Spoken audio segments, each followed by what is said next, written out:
Hi guys, easy ಬೆಂಡೆಕಾಯಿ fry ಮಾಡೋದು ಹೇಗೆ ಎಂಬುದನ್ನು ನಾವು ನೋಡೋಣ. ಅದಕ್ಕಾಗಿ ಬೆಂಡೆಕಾಯಿಯನ್ನು ಚೆನ್ನಾಗಿ ತೊಳೆದು ನೋಡಿ ಈ ರೀತಿಯಾಗಿ ಅರ್ಧದಕ್ಕೆ ಸೀಳಿ ಕಟ್ ಮಾಡಿ ಇಡಬೇಕು. ಸಾಧಾರಣವಾಗಿ ಬೆಂಡೆಕಾಯಿಯನ್ನು ಇಷ್ಟಪಡುವವರು ಕಡಿಮೆ. ಅದು ಸಾಂಬಾರು ಮಾಡಿದ್ರೆ ತಿನ್ನಲಿಕ್ಕೆ ಇಷ್ಟಪಡೋಲ್ಲ. ಆದರೆ ಈ ರೀತಿಯಾಗಿ ನಾವು ಫ್ರೈ ಮಾಡಿಕೊಂಡಾಗ ಮಕ್ಕಳಿಂದ ಹಿಡಿದು ದೊಡ್ಡವರ ತನಕ ಎಲ್ಲರೂ ಕೂಡ ಈ ಬೆಂಡೆಕಾಯಿಯನ್ನು ತಿನ್ನಲಿಕ್ಕೆ ಇಷ್ಟಪಡ್ತಾರೆ. ಹಾಗಾಗಿ ನಾವು ಈ ರೆಸಿಪಿಯನ್ನು ನಾವೀಗ ನೋಡೋಣ.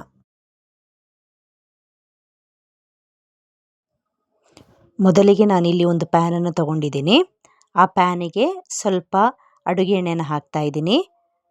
ಅಡುಗೆ ಎಣ್ಣೆ ಹಾಕಿ ಅದು ಕುದಿಯೋ ತನಕ ನಾವು ಕಾಯಬೇಕಾಗತ್ತೆ. ಇಲ್ಲಿ ನಾವು ಫ್ರೈ ಮಾಡೋದ್ರಿಂದ ಸ್ವಲ್ಪ ಜಾಸ್ತಿ ನಾವು ಅಡುಗೆ ಎಣ್ಣೆನ ಉಪಯೋಗಿಸ್ಕೋಬೇಕಾಗತ್ತೆ. ಈಗ ನೋಡಿ ನಮ್ಮ ಎಣ್ಣೆ ಬಿಸಿ ಆಗ್ತಾ ಇದೆ.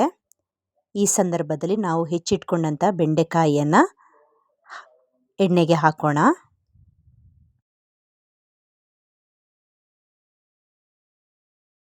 ಈಗ ನಾವು ಒಂದು ಲಿಡ್ಡಿನಿಂದ ಮುಚ್ಚಿ ಸ್ವಲ್ಪ ಹೊತ್ತು ಅದು ಎಣ್ಣೆಯಲ್ಲಿ ಬೇಯಲಿಕ್ಕೆ ನಾವು ಬಿಡೋಣ.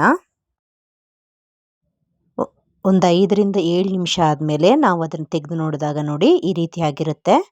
ನಾವೀಗ ಒಂದು ಸೌಟಿನಿಂದ ಅದನ್ನು ಚೆನ್ನಾಗಿ ಮೇಲೆ ಕೆಳಗೆ 2 ಭಾಗದಲ್ಲೂ ತಿರುಗುವಂತೆ ನಾವು ಆಡಿಸ್ಕೊಡ್ಬೇಕಾಗತ್ತೆ. ಈಗ ಸ್ವಲ್ಪ ಹೊತ್ತು ಮುಚ್ಚಳವನ್ನು ತೆಗೆದಿಟ್ಟೆ ಅದು ಎಣ್ಣೆಯಲ್ಲಿ ಸ್ವಲ್ಪ ಫ್ರೈ ಆಗಲಿ. ಈ ಸಮಯದಲ್ಲಿ ನಾವು ಅದಕ್ಕೆ ಬೇಕಾದಂಥ ಮಸಾಲೆಯನ್ನು ಸೇರಿಸೋಣ. ಅದಕ್ಕಾಗಿ ಒಂದು ಚಿಟಿಕೆ ಅರಿಶಿನ ಪುಡಿಯನ್ನು ಹಾಕ್ತಾ ಇದ್ದೀನಿ. ಜೊತೆಗೆ ನಮಗೆ ಎಷ್ಟು ಖಾರದ ಅವಶ್ಯಕತೆ ಇದೆಯೋ ಅಷ್ಟಕ್ಕೆ ನಾವು ಖಾರದ ಪುಡಿಯನ್ನು ಸೇರಿಸೋಣ. ನಂತರ ರುಚಿಗೆ ತಕ್ಕಷ್ಟು ಬೇಕಾದಂಥ ಉಪ್ಪನ್ನು ನಾವು ಸೇರಿಸೋಣ.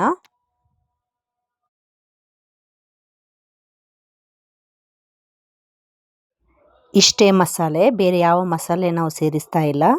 ಈಗ ಎಲ್ಲವನ್ನು ಸೇರಿಸಿ ಚೆನ್ನಾಗಿ ಮಿಕ್ಸ್ ಮಾಡೋಣ.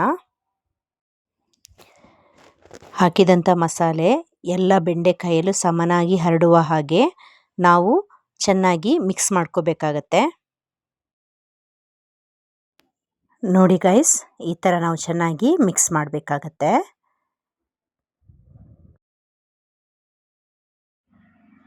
ಈಗ ನೋಡಿ ನಮ್ಮ ಬೆಂಡೆಕಾಯಿಯಲ್ಲಿಗೆ ಮಸಾಲೆ ಎಲ್ಲ ಸೇರಿ ಈಗ ಚೆನ್ನಾಗಿ ಫ್ರೈ ಆಗ್ತಾ ಇದೆ.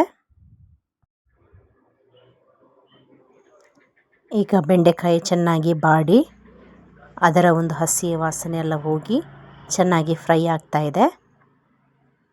ಈಗ ನೋಡಿ ನಮ್ಮ ಬೆಂಡೆಕಾಯಿ ಸವಿಯಲು ರೆಡಿ.